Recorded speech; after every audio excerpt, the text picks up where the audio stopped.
भाजप आणि शिंदे सेनेच्या पहिल्या यादीमध्ये प्रस्थापितांना स्थान पाहायला मिळत आहे। भाजपच्या 99 उमेदवारांच्या पहिल्या यादीमध्ये 71 प्रस्थापित उमेदवार दिसत आहेत, तर शिंदे सेनेच्या 45 उमेदवारांच्या पहिल्या यादीमधील सर्व उमेदवार हे प्रस्थापित आहेत। भाजप आणि शिंदेच्या शिवसेनेच्या पहिल्या उमेदवार यादीमध्ये प्रस्थापितांचाच बोलबाला उमेदवार उभे करताना नव्या प्रयोगांना महायुती पसंती देताना काही दिसत नाहीयेत आणि असाच उल्लेख या यादी बघितल्यानंतर करावा लागेल। भाजपची यादी असो किंवा मग शिंदे सेनेची यादी असो,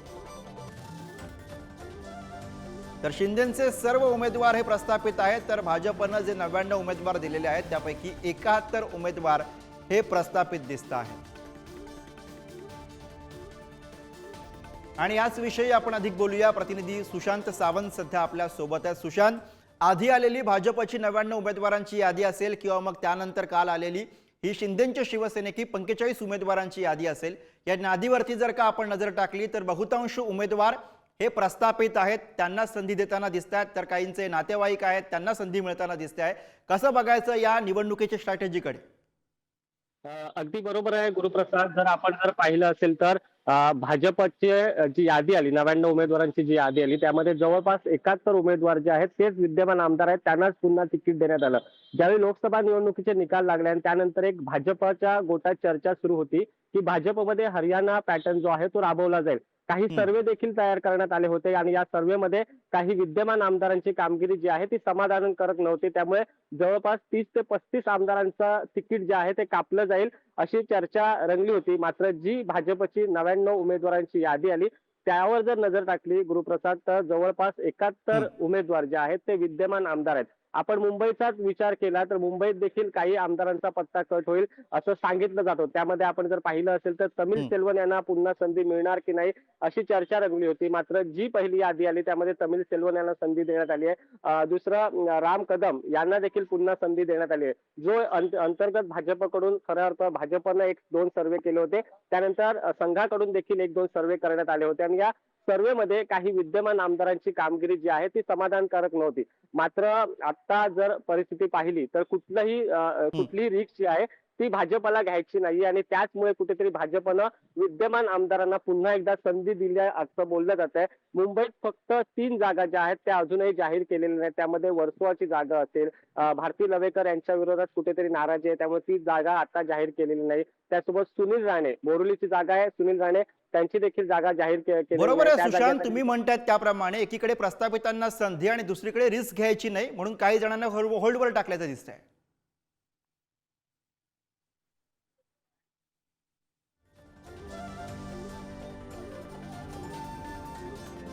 बहुतेक सुशांत यांच्याशी आपला संपर्क तुटलेला आहे। आपण थेट जाऊयात, पंकज दळवी आपले प्रतिनिधी सोबत आहेत। पंकज, एकीकडे भाजपविषयी आपण बोलतोय, भाजपमध्ये जी 99 नावं पुढे आली त्यापैकी 91 उमेदवार हे प्रस्थापित दिसत आहेत, तर दुसरीकडे जर का शिंदेच्या शिवसेनेच्या यादीवरती नजर टाकली तर सगळे 45 उमेदवार हे प्रस्थापित दिसत आहेत, त्यामुळे कुठलीही रिस्क घेण्याच्या तयारीमध्ये महायुती दिसत नाहीये। निश्चितच महायुती कुठली रिस्क घेण्याच्या तयारीत दिसत नाही, जे तुम्हाला ते अगदी बरोबर आहे। आपण जर का शिंदेच्या पहिल्या 45 जणांच्या यादीचा अभ्यास केला तर त्याच्यामध्ये बहुतांश आमदार जे आहेत त्यांना रिपीट करण्यात आलेलं आहे। एक 3-4 आमदार जर का सोडले म्हणजे ठाणे जिल्ह्यातले विशेष करून विश्वनाथ भोईर असतील, बालाजी किणईकर असतील आणि 1-2 आमदार यांचा उल्लेख या यादीमध्ये नाहीये। मात्र जे शिंदेच्या काही नेत्यांशी बोललो तर दुसऱ्या यादीत या आमदारांचा जो उल्लेख आहे तो केला जाईल, त्यांच्या नावाची घोषणा केली जाईल। सगळ्यात महत्त्वाचं म्हणजे एकनाथ शिंदे यांची शिवसेना ही निवडून येण्याच्या क्षमतेवरती किंवा क्षमता कोणाची जास्त याच्यावरती भर देते। आपण बघितलं तर अभिजित अडसूळ यांना दर्यापूरमधून उमेदवारी देण्यात आलेली आहे। योगेश रामदास कदम यांना कोकणातून जी आहे ती दापोलीमधून उमेदवारी देण्यात आलेली आहे। सुहास बाबर, अनिल बाबर यांचे जे चिरंजीव आहेत त्यांना उमेदवारी देण्यात आलेली आहे। मराठवाड्यातून संदीपान भुमरे यांच्या मुलाला उमेदवारी देण्यात आलेली आहे। हे सगळं बघितलं तर त्या कुटुंबाचा राजकीय वारसा असेल किंवा राजकीय ताकद ही अस्तित्वात आहे, अशा लोकांना शक्यतो उमेदवारी दिलेली आहे आणि जेणेकरून येणाऱ्या निवडणुकीमध्ये निवडून येण्याची संख्या जी आहे ती जास्त असेल। एकनाथ शिंदे यांची शिवसेना नक्की किती जागा लढवणार हे अजून समोर आलेलं नाहीये, मात्र कमीत कमीत कमी जागा जरी लढवल्या, ज्या त्यांनी 116 मागितलेल्या, 100 मागितलेल्या, त्याच्यापेक्षा निश्चितच कमी जागा एकनाथ शिंदे यांची शिवसेना लढवेल. मात्र कमी जागा लढवून जास्तीत जास्त स्ट्राईक रेट ठेवायचा, याच्यावरती एकनाथ शिंदे यांनी भर दिल्याचं समजतंय. जी स्ट्रॅटेजी लोकसभा निवडणुकीमध्ये शरद पवार यांच्या राष्ट्रवादी काँग्रेसनं जी आहे ती अवलंबली होती, तीच स्ट्रॅटेजी एकनाथ शिंदे हे या निवडणुकीत वापरतील अशी शक्यता आहे. कमी जागा लढायच्या, म्हणजे तुलनेने मागितलेल्या जागांपेक्षा कमी जागा लढलो तर स्ट्राईक रेट जास्त ठेवायचा, त्या जागा ज्या लढू त्या जास्तीत जास्त निवडून येणाऱ्या क्षमतेच्या जागा द्यायच्या, आणि त्याच्यामुळे प्रस्थापितांना पर्याय जो आहे तो दिला नाही. खरं तर बाळासाहेबांच्या शिवसेनेचे दाखले दिले असताना बाळासाहेबांनी अनेक, म्हणजे अगदी नारायण राणेंपासून असो किंवा अनेक नेते जे आहेत ते तळागाळातले सर्वसामान्य कार्यकर्ते होते, त्यांना उमेदवारी देऊन पक्ष मांडला. मात्र आता राजकीय समीकरणं जी आहेत ती पूर्णपणे बदललेली आहेत. निवडून येणं हे या क्षणाला अत्यंत महत्त्वाचं आणि सर्वस्वाची लढाई जी आहे, अस्तित्वाची लढाई आहे, वर्चस्वाची लढाई आहे, या सगळ्यामध्ये निवडून येणं हा फॅक्टर अत्यंत महत्त्वाचा आहे. त्या दिवशी अमित शहा जेव्हा मुंबईत आले होते तेव्हा त्यांनी एक वाक्य म्हटलं होतं गुरुप्रसाद, ते अत्यंत महत्त्वाचं वाक्य आहे. कोणाच्या किती सीट्स आल्या याच्यापेक्षा कोण सत्तेत बसलंय, 5 वर्ष राज्य करतंय, तोच जिंकतो, आणि तोच फॉर्म्युला इकडे ते अवलंबताना दिसतील. जास्तीत जास्त जागा निवडून आणण्यावरती त्यांचा प्रयत्न असेल. कमी जागा लढले तरी स्ट्राईक रेट जास्त असेल. समजा 70-80 जागा लढले तरी त्यातल्या 50 ते 60 जागा निवडून आणण्यावरती एकनाथ शिंदे यांचा भर असेल. स्वतः एकनाथ शिंदे निवडणुकीच्या रिंगणात उतरले. प्रताप सरनाईक असतील, उदय सामंत असतील, त्यांच्या भावाला राजापूरमधनं किरण सामंत यांना उमेदवारी दिलेली आहे. निलेश राणे हे कुडाळ मालवण या मतदारसंघातनं निवडणूक लढणार आहेत. मुंबईमध्ये सुद्धा अनेक ठिकाणी जे उमेदवार स्वॅपिंग केलं जाईल, उमेदवारांची अदलाबदल जी आहे ती केली जाईल. त्याच्यामध्ये दिंडोशी असेल, अंधेरी असेल, वर्सो असेल, अशा अनेक भागांमध्ये ऍडजस्टमेंट ज्या आहेत त्या कराव्या लागतील. आपण बघितलं राजकुमार बडोले काल अजित पवारांच्या राष्ट्रवादी काँग्रेसमध्ये गेले. तर या राजकीय टाइम बिंग ऍडजस्टमेंट त्याला आपण म्हणू शकतो, तात्पुरत्या निवडणुकीपुरत्या केलेल्या ऍडजस्टमेंट्स इलेक्ट्रल मेरिट वाढण्यासाठी किंवा निवडून बरोबर आहे येण्याची पंकज, क्षमता तुम्ही म्हणताय त्याप्रमाणे आपापसातल्या स्पर्धेपेक्षा सुद्धा सत्तेसाठी की स्पर्धा महायुतीला महत्वाची वाटते, आणि त्यातनंच ही स्ट्रॅटेजी कदाचित समोर येत असेल.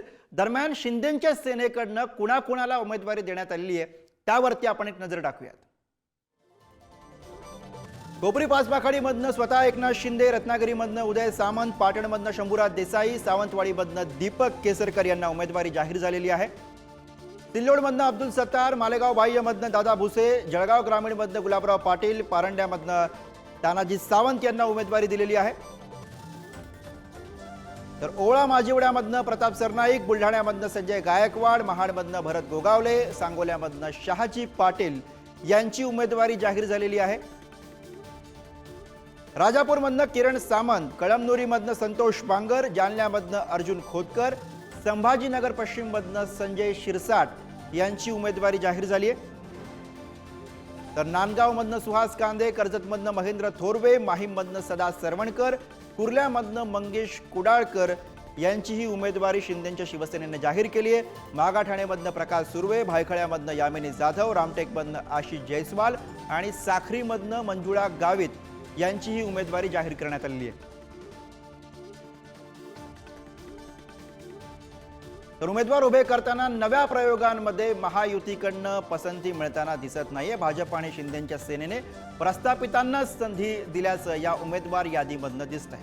भाजपनं 99च्या यादीमध्ये 71 प्रस्थापितांना संधी दिली, तर शिंदेच्या शिवसेनेनं 45 उमेदवारांमध्ये सर्वच प्रस्थापितांना आणि त्यांच्या नातेवाईकांना संधी दिल्याचं समोर येत आहे. त्यामुळे महायुती या निवडणुकीमध्ये नो रिस्क मोडमध्ये असल्याचं चित्र सध्या निर्माण झालेलं आहे. आणि पुन्हा एकदा जाऊया, प्रतिनिधी सुशांत सावंत आपल्या सोबत आहे. सुशांत, शिंदेच्या शिवसेनेबद्दल त्यांच्या यादीविषयी आपण बोललो, भाजपच्या यादीविषयी आपण बोललेलो आहे.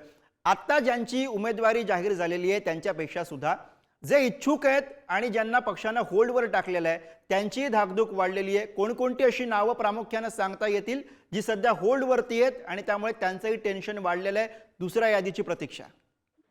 अगदी बरोबर आहे गुरुप्रसाद. आपण जर बघितलं असेल तर 2 दिवसापासून देवेंद्र फडणवीस यांच्या सागर या निवासस्थानी भेटीगाठी सुरू झाल्या त्या भेटीगाठी यासाठी आहेत की भाजपची जी 99 उमेदवारांची यादी आली त्यामध्ये आपलं नाव आलं नाही आणि याचमुळे जे इच्छुक आहेत, आता आपण जर बघितलं असेल तर भारती लवेकर यांनी हं. देखील देवेंद्र फडणवीस यांच्या सागर निवासस्थानी जाऊन त्यांची भेट घेतलेली आहे.